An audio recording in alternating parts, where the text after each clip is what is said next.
सभी भक्तों को राधे राधे, जय श्री कृष्णा। भक्तों, आज हम कार्तिक महात्म के अध्याय 33 का श्रवण करेंगे, जिसमें कार्तिक माह में करने वाले दान और पुण्य की कथा का वर्णन किया गया है।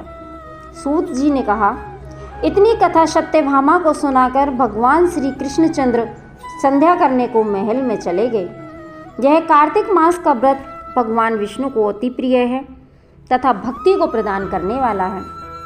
रात्रि जागरण, प्रातःकाल का स्नान, तुलसी वट सिंचन, उद्यापन और दीपदान, यह 5 कर्म भगवान विष्णु को प्रसन्न करने वाले हैं, इसलिए इनका पालन अवश्य करना चाहिए। ऋषियों ने कहा, भगवान विष्णु का प्रिय अधिक फल को देने वाला, शरीर के रोम रोम को प्रसन्न करने वाला जो कार्तिक महात्म में आपने कहा है, मोक्ष की चाहना करने वालों या भोग के इच्छुक मनुष्य को यह व्रत अवश्य में करना चाहिए।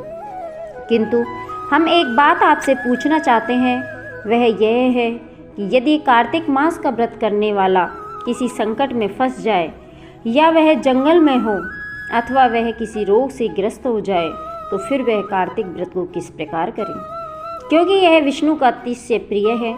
मुक्ति भक्ति प्रदान करने वाला व्रत किसी तरह भी नहीं छोड़ना चाहिए।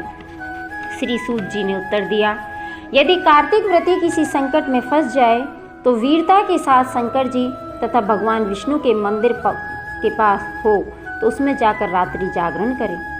अगर घना जंगल हो तो फिर पीपल के पेड़ के नीचे अथवा तुलसी के वन में जाकर जागरण करें। भगवान विष्णु जी की मूर्ति के सम्मुख बैठकर विष्णु जी का कीर्तन करें।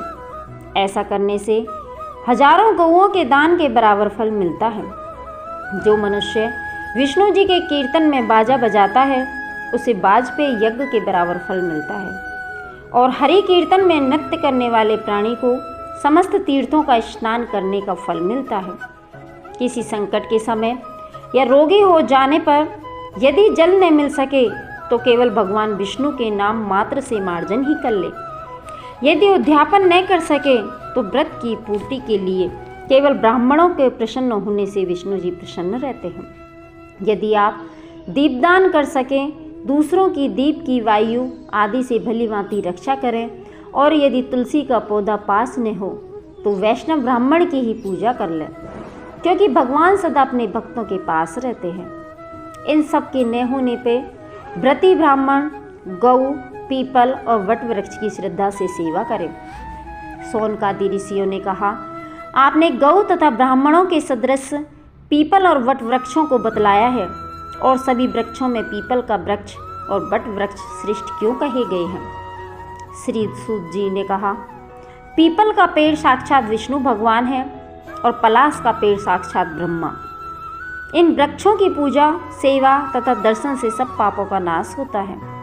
ऋषियों ने कहा, हे प्रभु, हम लोगों को इसमें शंका है कि ब्रह्मा, विष्णु और शंकर वृक्ष रूप क्यों हुए, आप कृपा करके हमें बतलाइए।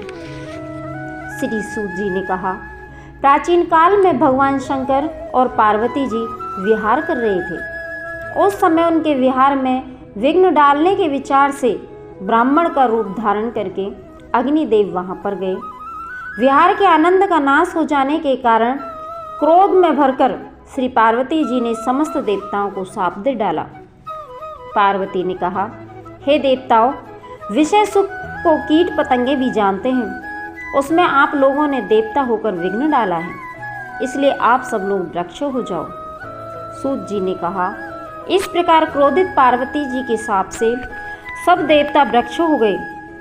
इसी कारण भगवान विष्णु तथा शंकर जी दोनों पीपल और वट हो गए।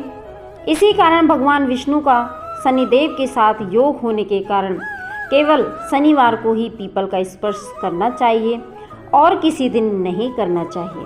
भक्तों, इस प्रकार से हमारा कार्तिक महात्म के अध्याय 33 समाप्त होता है।